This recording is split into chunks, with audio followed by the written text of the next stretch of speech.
How's it going, guys? It's been a while, but we're doing a new movie review. It's been a couple days now, I know, but I'm usually late with some of these things. We're gonna be talking about the Plankton movie. Shoot, how many movies has SpongeBob had by now? Probably hitting double digits at some point, if we're not already there.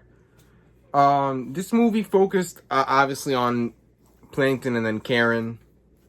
Lots of backstory stuff. He talked about college again, and that was a good little nod to that because he always says that in the shows. Different animation again. It feels like every movie they come out with, it's always something different. Me personally, I love how the show originally was. I think the art style is good, but with the newer stuff, they just decided to do more poppy in a way, like the colors and art pop out more. Not much to talk about it other than there's a lot of music numbers. But then again, I'd rather watch that than Joker 2 or something, which, mind you, I didn't even watch. Because anything with musicals, I'm not into it. But this movie, definitely another great one. That's another thing you could say. SpongeBob doesn't really have any misses with their movies. It's pretty straightforward. It's good.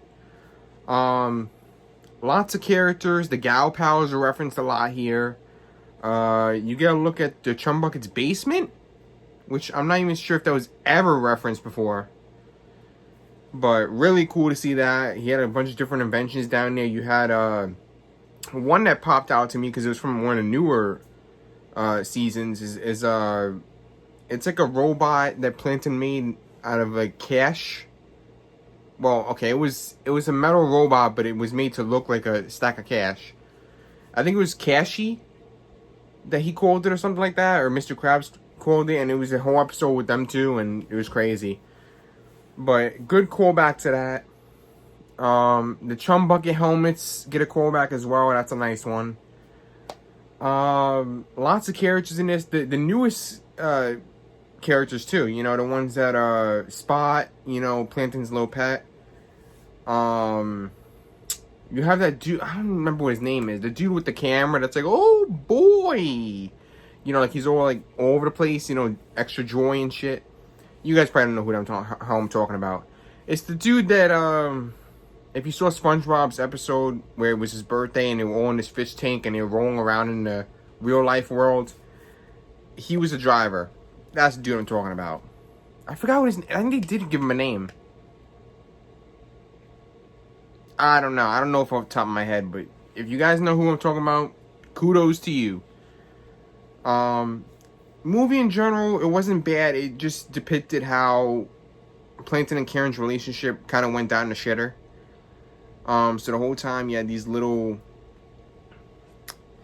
therapy moments and all that junk, you saw backstories to how him and Karen got together in the first place and lived their lives.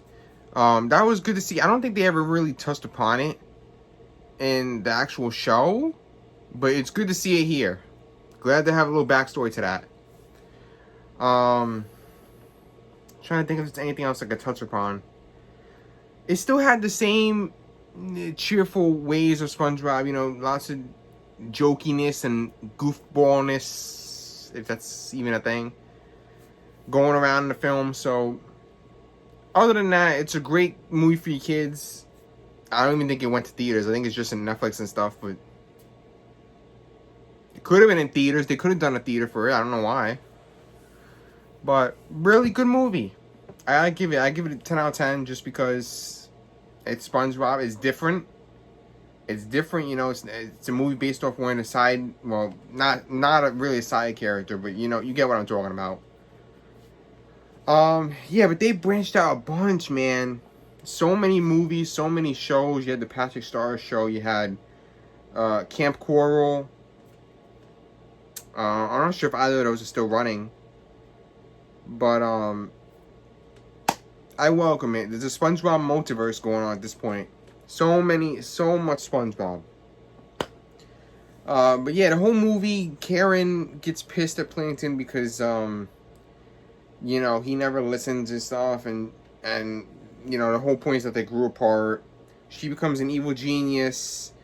Well, not that she already wasn't or nothing, but she destroyed Bikini Bottom. I know I'm spoiling everything right now, but you get the point. She took over. The end was like a more, you know, apologetic scene, and then so on and so forth. Everything went back to normal and back at square one. But seriously, go see it. I'm saying go see it like it's in theaters. Go sit in front of your TVs. Click Netflix. You know, the thing that people do not watch anymore because they're streaming. Thanks, Netflix. And oh yeah, and the people that took off almost all the good movies on there because they decided nobody watches them. Like, really?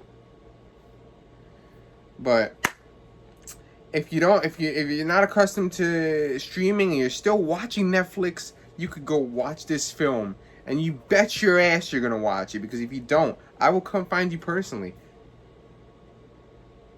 That's it. I probably won't come find you personally.